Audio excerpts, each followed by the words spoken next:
ਵਾਲੇਕਮ ਦੋਸਤੋ।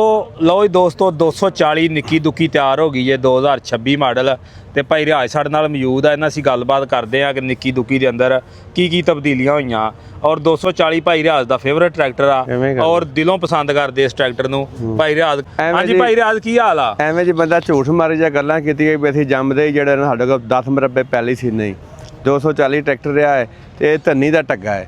ਇਹਨੂੰ ਜਿੱਥੇ ਵੀ ਵਾਹੋ ਇਹਨੇ ਜਨਾਬ ਧੂੜਾਂ ਪੱਟ ਦੇਣੀਆਂ ਨੇ। ਬਾਕੀ ਆਪਣੇ ਵਜੂਦ ਹੋਣ ਤੇ ਅੱਜ ਕੱਲ੍ਹ ਰਾਰ ਵੱਡੇ ਹਰ ਚੀਜ਼ ਵੱਡੀ, ਇਹਨੇ ਵਜੂਦ ਦਾ ਕੰਮ ਨਹੀਂ ਰਿਹਾ ਤੇ ਜਿਹੜੇ ਕੋਈ ਅੱਧਾ ਮਰਬਾ ਪਹਿਲੀ ਨਾ ਉਹਦੇ ਤੋਂ ਮੁੱਕਦਾ ਨਹੀਂ। ਸਹੀ ਭਾਈ ਰਾਜ ਚ ਕੀ ਤਬਦੀਲੀਆਂ ਹੋਈਆਂ ਇਹਦੇ 'ਚ ਜਨਾਬ ਆਪਾਂ ਫਰੰਟ ਤੋਂ ਸ਼ੁਰੂ ਹੋ ਜਾਈਏ। ਜਿਵੇਂ ਇਹ ਨਹੀਂ ਵੀ ਵੱਡੇ ਝੋਟੇ ਨੂੰ ਲਾ ਦਿੱਤਾ ਕੂਲੈਂਟ ਇਹਨੂੰ ਨਹੀਂ ਲਾਇਆ, ਇਹਨੂੰ ਨਾਲ ਬੋਤਲ ਲਾ ਦਿੱਤੀ। ਪਾਣੀ ਦਾ ਜਿਹੜਾ ਕੋਈ ਮਸਲਾ ਹੁੰਦਾ ਸੀ ਉਹ ਵੀ ਹੱਲ ਹੋ ਗਿਆ। ਫਿਰ ਉਸ ਤੋਂ ਬਾਅਦ ਜਿਹੜੀ ਵਾਇਰਿੰਗ ਸੀ ਉਧਰੋਂ ਲੁੱਪੀ ਖਰਾਬ ਹੋ ਗਈ, ਇੱਧਰ ਹੋ ਗਈ, ਉਹ ਵਾਇਰਿੰਗ ਬੜੀ ਜ਼ਬਰਦਸਤ ਕਰ ਦਿੱਤੀ ਹੈ। ਫਿਰ ਉਸ ਤੋਂ ਬਾਅਦ ਟੈਬਲਟ ਕਵਰ ਦਾ ਮਸਲਾ ਸੀ। ਬਾਕੀ ਜਨਾਬ ਆਪਾਂ ਸ਼ੁਰੂ ਹੋ ਜਾਈਏ ਫਰੰਟ ਤੋਂ। ਰੇਡੀਏਟਰ ਦੇ ਵਿੱਚ ਪਾਣੀ ਜਿਹੜਾ ਕੋਈ ਕੰਮ ਹੁੰਦਾ ਸੀ ਉਹ ਵਿੱਚ ਕੂਲੈਂਟ ਪਾ ਦਿੱਤਾ ਨੇ। ਫਿਰ ਉਸ ਤੋਂ ਬਾਅਦ ਜਿਹੜੀ ਵਾਇਰਿੰਗ ਸੀ ਉਧਰੋਂ ਲੁੱਪੀ ਖਰਾਬ ਹੋ ਗਈ, ਇੱਧਰੋਂ ਖਰਾਬ ਹੋ ਗਈ, ਵਾਇਰਿੰਗ ਵੀ ਬੜੀ ਜ਼ਬਰਦਸਤ ਕਿਸਮ ਦੀ ਕਰ ਦਿੱਤੀ।